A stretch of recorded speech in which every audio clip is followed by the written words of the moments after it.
তুমি আসবে বলে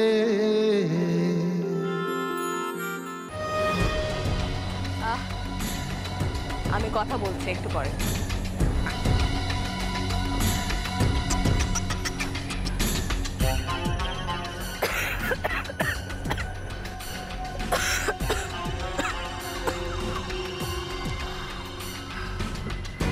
সরি।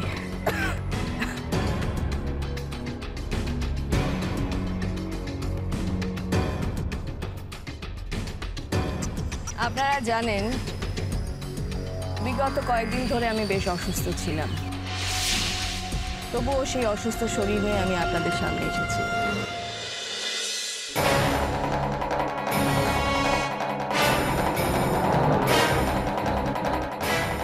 কি আর করবো বলুন, আসলে আমি মানুষটাই এইরকম।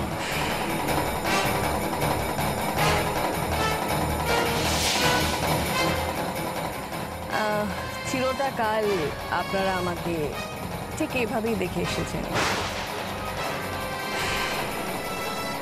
ডিসিপ্লিন। আর সেই ডিসিপ্লিন নিয়েই আমি তিলে তিলে এই দেবরা ইন্ডাস্ট্রিকে গড়ে তুলেছি। এই গল্পটা তো আপনাদের খুব পরিচিত, নতুন করে আপনাদেরকে এই গল্প বলার কিছু নেই।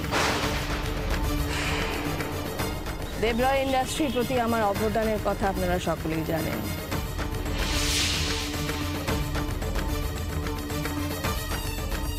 কি হলো কি নন্দিনী এখন আসছে না কেন? আমি কি করে বলবো বলুন তো? আরে ফোন করছি ধরছে না তো। ট্রাই করো, আবার ট্রাই করো।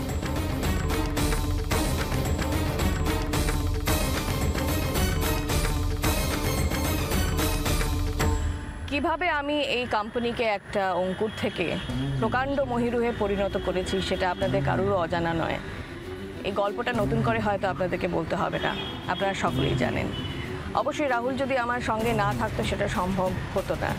আমি একটা আদর্শ নিয়ে এই দেবরা ইন্ডাস্ট্রিকে তৈরি করেছিলাম, আর আমার জীবনের শেষ নিঃশ্বাসটুকু দিয়ে সেই আদর্শকে আমি রক্ষা করব। আপনারা সবাই জানেন এই দেবরা ইন্ডাস্ট্রিকে আমি কতটা ভালোবাসি।